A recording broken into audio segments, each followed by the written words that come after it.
ॐ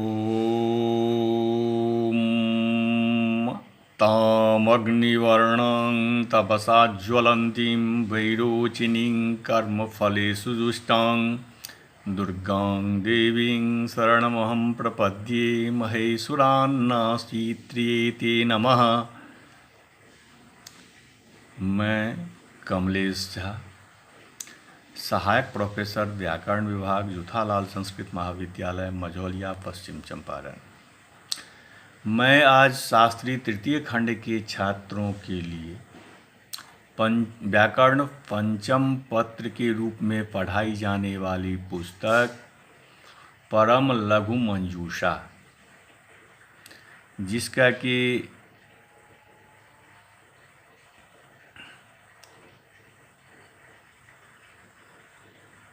योग्यता निरूपण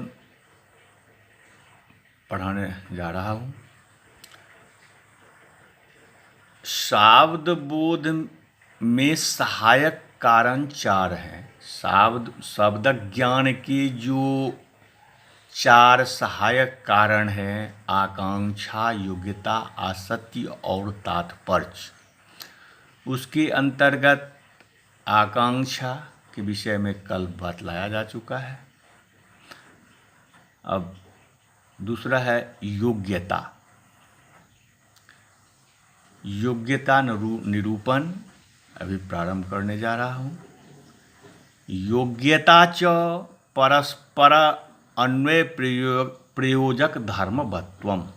योग्यता च परस्पर अन्वय प्रयोजक धर्मवत्वम तेन पैसा सिंचति इति वाक्यम योग्यम।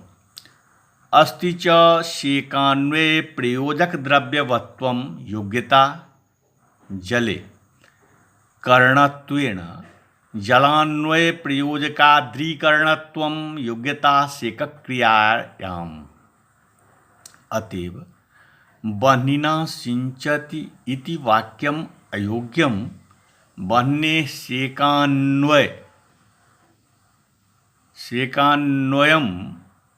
सेकान्वय प्रयोजक द्रव्यत्वाभावात्। एतादृश स्थलेषु नान्वय बोधः, किन्तु प्रत्येकं पदार्थबोधमात्रम् इति नैयायिकाः तन्न। बौद्धार्थस्यैव सर्वत्र बोधविषयत्वेन बाधस्याभावात् हरिरप्याह अत्यन्तासत्यपि स्यर्थे ज्ञानं शब्दं करोति च इति। अतो बन्ध्यासुतादिशब्दानां प्रातिपदिकत्वं बह्निना सिंचतीत्यतो बोधाभावे तद्वाक्यप्रयोक्तारं प्रति अद्रवेण बह्निना कथं सेकं ब्रवीषि उपहासानापत्तेश्च वाक्यार्थबोधे जाते बुद्धार्थ विषये प्रवृत्तिस्तु न भवति। बुद्धार्थे अप्रमाण्यग्रहादि अन्यत्र विस्तरः। इसकी व्याख्या करते हुए कहना है कि आकांक्षा निरूपणोत्तरम योग्यतां निर्वक्तुं प्रारभते योग्यतेत्यादिना। यत्तु नैयायिकाः बाधाभावो योग्यता सा च तात्पर्यविषयीभूत पदार्थ संसर्गे अपर पदार्थ निष्ठा अत्यंताभाव प्रतियोगिता अभाव। यथा तात्पर्य विषयीभूत जलकरणत्व संबंधे शेकनिष्ठा अत्यंताभाव प्रतियोगिताभाव इति वदन्ति, तन्नो विशिष्ट बुद्धौ बाधाभावस्येकरूपेण कारणत्वासंभवात् पृथक् कारणत्वकल्पने तु महागौरवाच्य तद अपेक्षया शाब्दबोधे योग्यता ज्ञानस्यैव कारणत्व कल्पनौचित्यात्। अन्वय प्रयोजक समभिव्या समभिव्याहृत कार्य शक्तिमत्वं योग्यता। अन्वय प्रयोजक समभिव्याहृत कार्य शक्तिमत्वं योग्यता सा च शाब्दबोधे नितरां भासते। अतएव घटेन जलमाहर इत्यादौ सच्छिद्रे तरस्येव जलाहरण शक्तिमत्वेन सच्छिद्रे तरत्व प्रकारको बोध इति परे।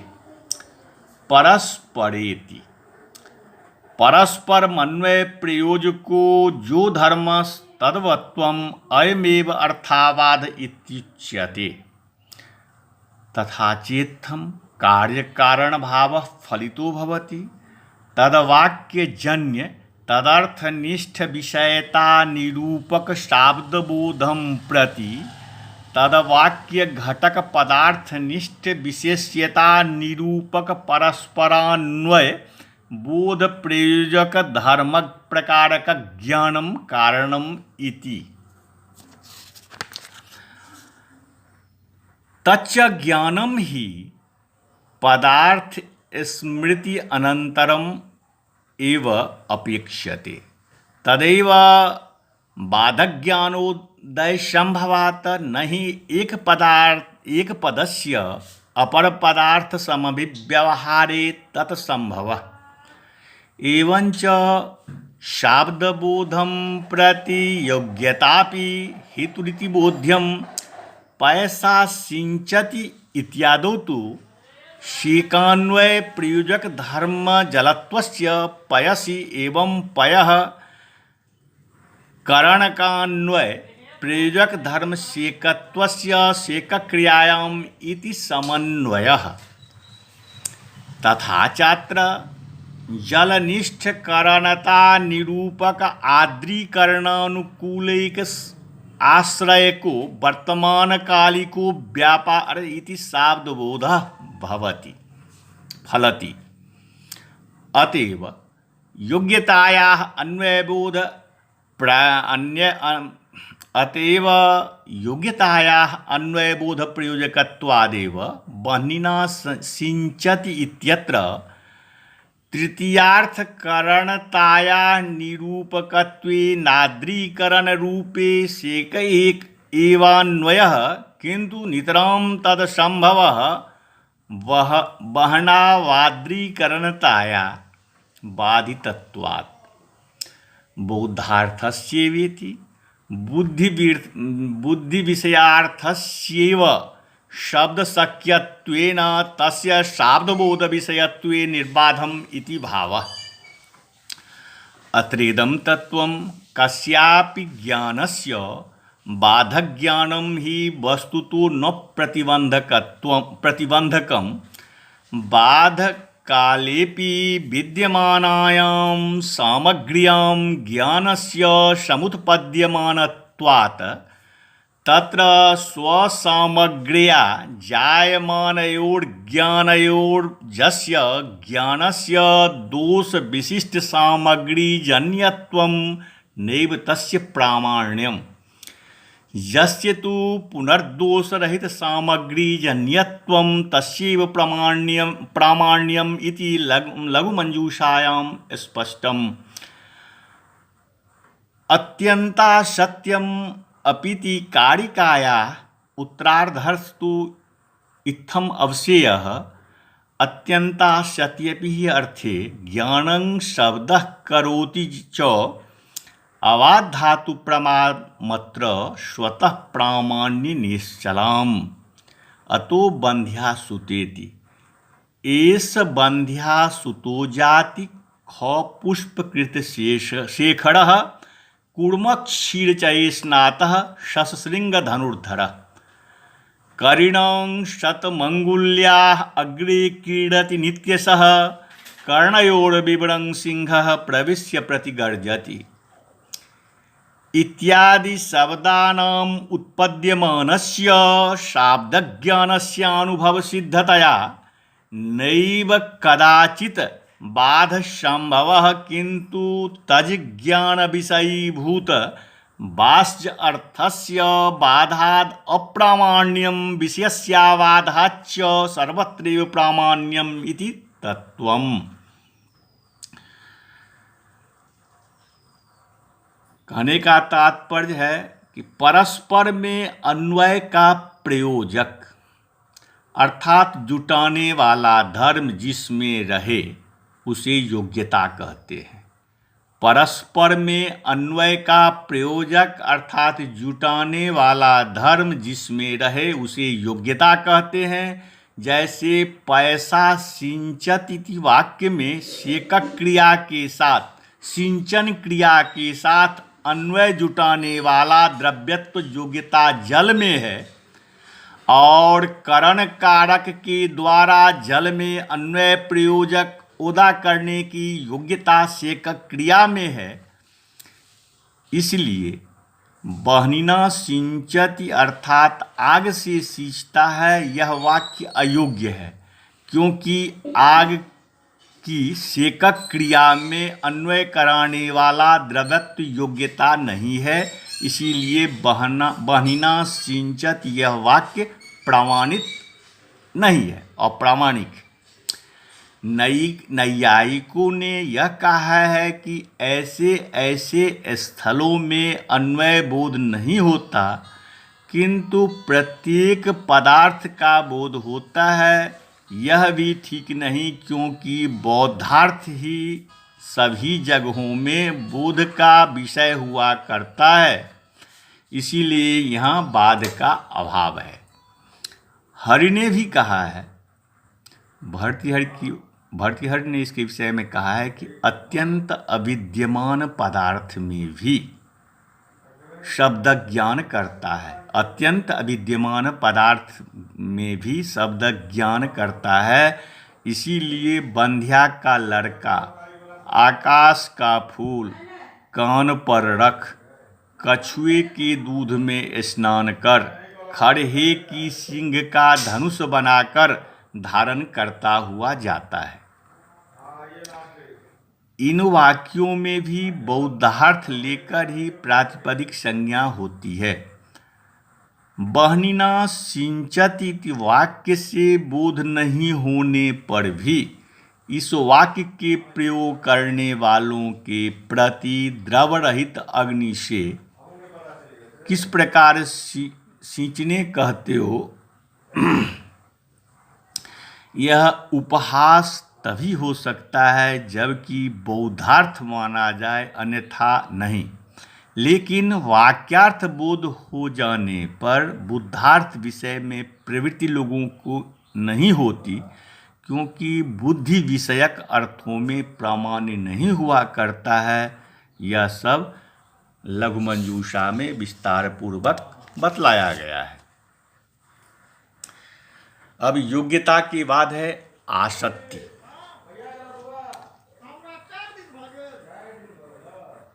प्रकृतान्वय बोधानुकूल पदाव्यवधानम आसक्ति। प्रकृत अन्वय बोधानुकूल पदाव्यवधानम आसक्ति। गृह्णग्निमानित्यासन्नम अन्नासन्नं च गृह्भुक्तमग्निमान् देवदत्तेन इति आसक्तिरपि मन्दबुद्धेरविलम्बेन शाब्दबोधे कारणम् अमन्दबुद्धेस्त्वाजिसत्याभावेऽपि पदार्थोपस्थिता वाकांक्षादितो अविलम्बेनैव बोधो भवतीति न बोधे तस्याः कारणत्वं ध्वनितं चेदं न पदान्तसूत्रभाष्ये। स्थाल्याम उदनम पचति इत्यादो स्थाल्याम इत्यस्योदनपदेन व्यवधाने सत्यपि प्रकृतान्वय बोधानुकूलत्वाद् आसन्नत्वाक्षति।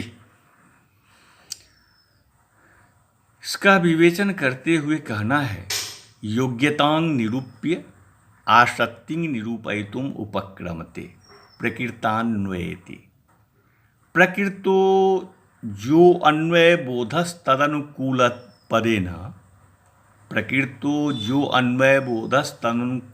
पदेन अव्यवधानम् आसक्तिरिति तत्त्वम्।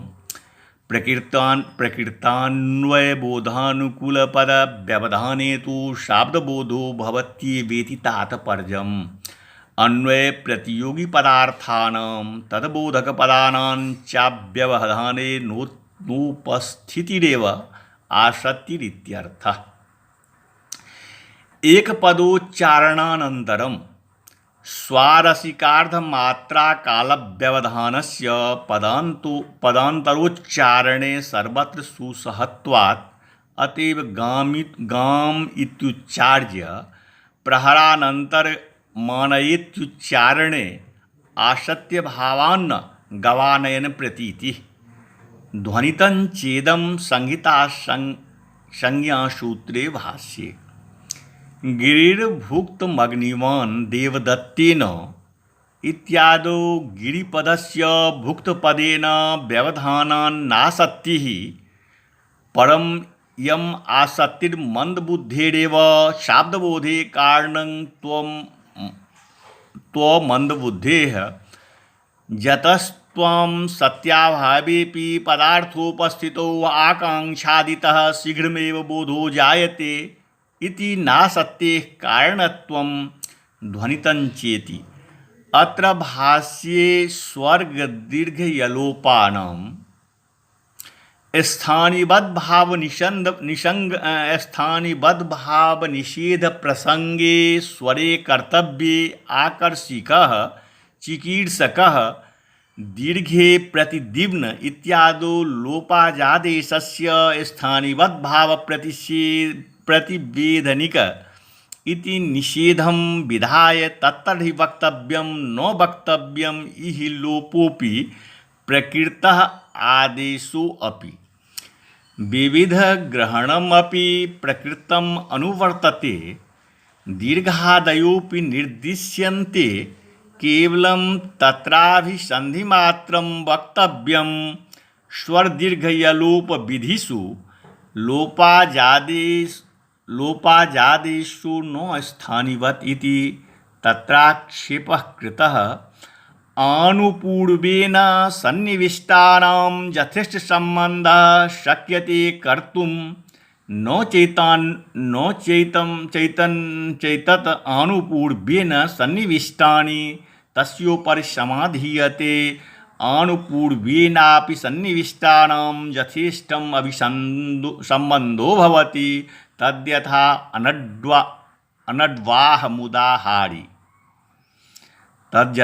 अनड्वाहमुदाहारी या त्वं हरसि शिरसा कुम्भं भगिनी साचीनमभिधावन्तमद्राक्षीरिति। तस्य यथेष्टम् अभिसंबन्धो भवति उदाहारी भगिनी या त्वं कुम्भं हरसि शिरसा अनड्वाहं साचीनमभिधावन्तमद्राक्षीरिति उक्तम्। अनेन भाष्येन आसक्तिं विनापि शाब्दबोधो जायते इति स्पष्टं सूच्यते। अन्वयबोधानुकूलेति विशेषणस्य प्रयोजनं दर्शयति। स्थाल्याम् ओदनं पचति इति उदाहरणम्। प्रकृति अर्थात प्रकरणगत अन्वय बोध के जो पद अनुकूल नहीं हो उससे व्यवधान न होने ही को आसक्ति कहते हैं। प्रकृति अर्थात प्रकरणगत अन्वय बोध के जो पद अनुकूल नहीं हो उससे व्यवधान न होने को ही आसक्ति कहते हैं। अर्थात अन्वय बोध के अनुकूल पदों से व्यवधान रहने पर शाब्दबोध होता है। जैसे गिरिरग्निमान, यहाँ पर गिरिपद के अग्निमान पद से सानिध्य रहने पर ही शाब्दबोध होता है। गिरिर्भुक्तमग्निमान देवदत्तेन, यहाँ आसक्ति नहीं है क्योंकि यहाँ गिरिपद के अग्निमान पद के साथ भुक्तम इस पद से व्यवधान रहने के कारण तथा भुक्तम इस पद के अग्निमान व्यवधान रहने के कारण शाब्दबोध नहीं होने पाता। पर यह आसक्ति मंद बुद्धि वालों के ही शीघ्रतया शाब्दबोध में कारण हुआ करता है। तीक्ष्ण बुद्धि वालों को तो आसक्ति नहीं रहने पर भी पदार्थोपस्थिति में आकांक्षा वगैरह से शीघ्रतया बोध हो जाता है। इसीलिए शाब्द बोध में आसक्ति कारण नहीं है। यह 9 पदांत सूत्र के भाष्य से ध्वनित होता है। इस भाष्य में अनड्वाह मुदाहारि यात्वम हरति शीर्षा कुंभम भगिनी साचीन मभिधावंत मद्राक्षी, इन पदों की आसक्ति नहीं रहने पर भी यथेष्ट संबंध किया गया है। इससे आसक्ति के बिना भी अन्वय बोध होता है, यह स्पष्ट सिद्ध होता है। स्थाल्याम ओदनम पचति, इस उदाहरण में ओदन पद से व्यवधान रहने पर भी प्रकृतान्वय बोध के अनुकूल होने के कारण आसक्ति है, इसीलिए अन्वय बोध सूत्राम सिद्ध हुआ है। अब इसके बाद है तात्पर्य निरूपण। एतद् वाक्यं पदं वा एतद् अर्थबोधायोच्चारणीय इति स्वरेच्छा तात्पर्यम् अतएव सति तात्पर्ये सर्वे सर्वार्थवाचकाः इति शाब्दिकनये शब्दघटात् पट प्रत्ययो नेत्याद्युक्तं नानार्थस्थले लोके तात्पर्यं तु एतत् पदं वाक्यं वा एतद् अर्थप्रत्यय मयो उच्चार्यते इति प्रयोक्तो ऋक्षारूपं तात्पर्य नियामकं च लोके प्रकरणादिकमेव। अतो भोजन प्रकरणे सैन्धवमानये इत्युक्ते सैन्धवपदेन लवण प्रत्ययः, युद्धावसरे अश्व प्रत्ययः, वेदवाक्ये चैश्वर तात्पर्यार्थबोधः। अथ आसक्ति निरूपणानन्तरं तात्पर्यं निरूपयितुम् उपक्रमते एतद् वाक्यम् इत्यादिना ईश्वरक्षेति। अत्र ईश्वरपदं वक्तुं रूपलक्षणम्, अन्यथा नदी निर्ध्यादि पदेषु अपि स्वरेच्छायाः अभावात् शाब्दबोधानुपपत्तेः तत्र नदीपदमीकारो कारान्तबोधने क्षयोच्चारितम् इति वृद्धिपदमादेशबोधने क्षयोच्चारितम् इति शास्त्रकारमात्रेच्छासत्वात्। इदं तु आर्थिकार्थकथनं न तु तत्स्वरूपं तच्च एतद्वाक्यं पदं वा एतदर्थं बोधयित्विति पदविशेष्यकम् अस्मात् वाक्यात् पदाद्वयम् अर्थो बोधव्यो इत्यर्थविशेष्यकम्। तदपि च न स्वरूपत्वे हेतुः वक्त्रा उच्चारिते वाक्ये पदे वा तात्पर्यज्ञानाभावे। वक्त्रा उच्चारिते वाक्ये पदे वा श्रोतुस्तात्पर्यज्ञानाभावे तादृशार्थबोधानुदयस्य सर्वजनानुभवसिद्धत्वात् अपितु तज्ज्ञानमेव हेतुः तज्ज्ञानञ्च प्रकरणात् भवतीत्युक्तप्रायं श्रोतृबोधाय एव शब्दप्रयोगात्।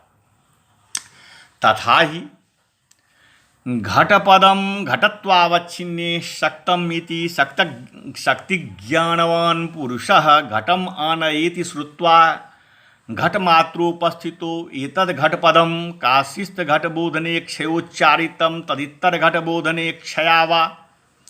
तथा घटम् आनय इति वाक्यमेतद् देशस्थ घटबोधने क्षयोच्चारितं देशान्तरीय घटबोधने क्षया वेति भक्ति तात्पर्यं संदिग्धि।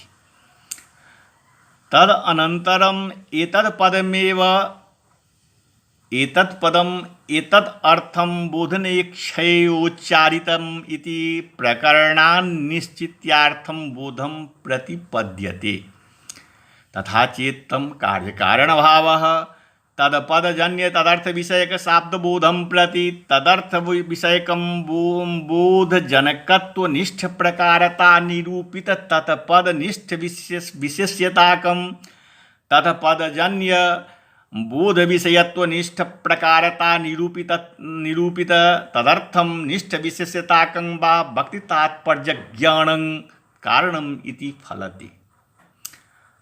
अन्यतरस्य कारणतायां मानाभावात् न च उभयोर हेतुत्वे परस्परजन्यबोधे व्यभिचार इति वाच्यं कार्यतावच्छेदककोटो कारणान्तर्जनिवेशेन तद्वारणसंभवात् तथा हि तत्पदजन्यबोधविषयत्वप्रकारक तदर्थविशेष्यकतात्पर्यनिश्चयाव्यवहितोत्तर जायमान तत्पदजन्य तदर्थविषयकशाब्दबोधं प्रति तत्पदजन्यबोधविषयत्वप्रकारक तदर्थविशेष्यकतात्पर्यनिश्चयः कारणम् एवं तदर्थ विषयक बोधजनकत्व प्रकारक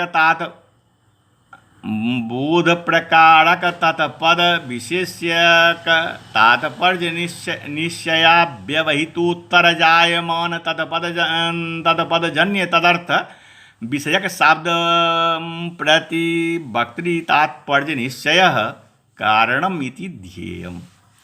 अतएव शाब्दबोधं प्रति भक्ति तात्पर्य निश्चयस्य हेतुत्वादेव सर्वार्थवाचकाः इति सर्वपद धार्मिक सर्वार्थ प्रकारक सामान्य शक्ति ग्रह स्वरूपम घटपदात् पट प्रत्ययो नेति प्रोक्त शक्ति ग्रहे सर्वपदत्वेन घटशब्दस्य सर्वार्थ पदेन च घटरूपार्थस्यापि भानात् तस्यापि स्मृतो तात्पर्य निश्चयस्य कारणत्वाभावे तत्पदात् तादृशार्थान्वयबोधापत्तिः स्यात् सति च तात्पर्ये तस्मात् तदर्थबोध इष्ट एवेति सारं परम अयं दोषः केवलं शाब्दिक नये। तार्किकानां मते तु शक्तिग्रहार्थ स्मरणयोः समानधर्म प्रकारताकत्वस्य समानधर्मिताकत्वस्य च नियमान्नायं दोष संभव इति ध्येयम्। वस्तुतस्तु कृत्रिम अकृत्रिम न्यायो द्वारपरक परिभाषेन्दुशेखरस्थोक्ति विरोधाद उपेक्ष्य प्रक्षिप्तो वायं ग्रन्थः तत्र हि उक्तविध शक्तिग्रहस्य सामान्यज्ञानत्वेन बोधानुपयोगित्वम् उक्तम् न च सामान्यशक्तिज्ञानस्य बोधानुपयोगित्वे घटपदं घटत्वावच्छिन्नवाचकम् इति घटत्व सामान्यधर्मावच्छिन्न विषयक शब्द विषयक शक्ति ज्ञानाद् अन्वयबोधानुपत्तिरिति वाच्यम्।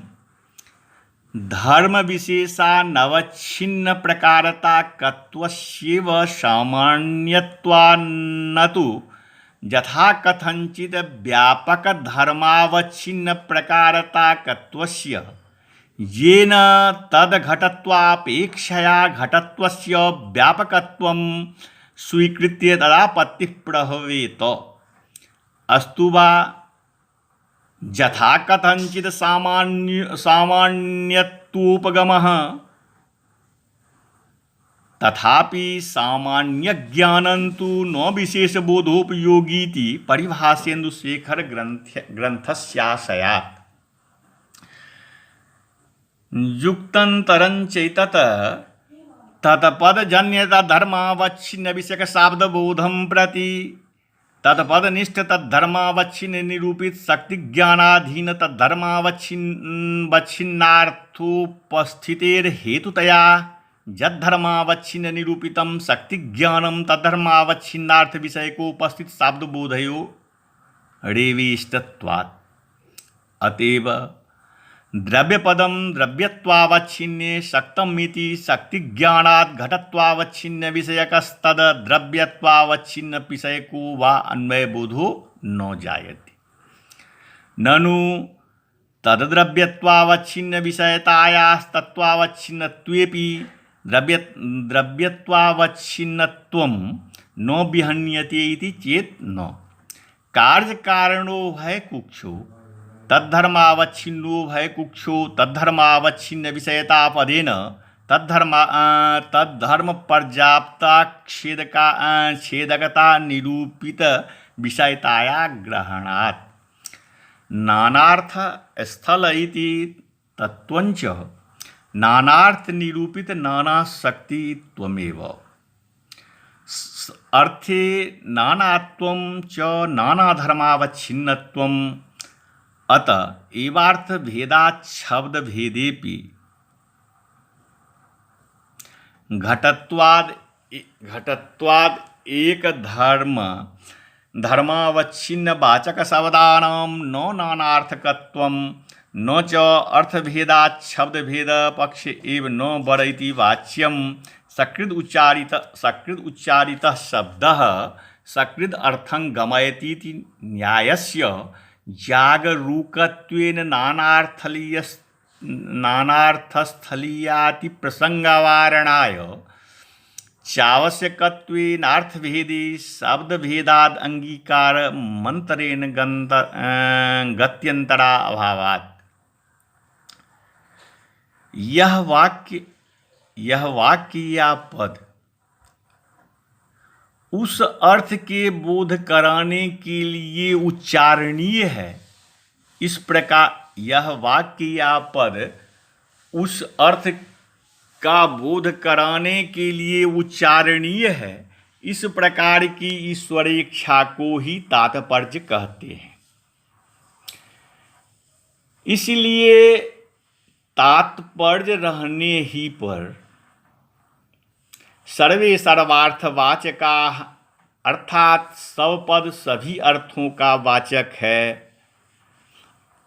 इस वैयाकरणों के सिद्धांत में घट शब्द से पट का बोध नहीं होता है, यह कहा जा चुका है। एक पद के नानार्थक स्थल में तात्पर्य इस पद को या वाक्य को इस अर्थ के बोध कराने के लिए उच्चारण करता हूँ। इस प्रकार का प्रयोग करने वाले की इच्छा रूपी ही है और तात्पर्य का नियामक लोक में प्रकरण वगैरह है। इसलिए भोजन प्रकरण में सैंधव मानय इस वाक्य में सैंधव पद से लवण का ही बोध होता है और युद्ध के अवसर पर सैंधव मानय इस वाक्य से घोड़ा का बोध होता है, अश्व का बोध होता है। वेद वाक्य में ईश्वर के तात्पर्य से अर्थक ज्ञान होता है। इस तरह से तात्पर्य निरूपण की व्याख्या यहाँ पर समाप्त होती है। नमस्कार।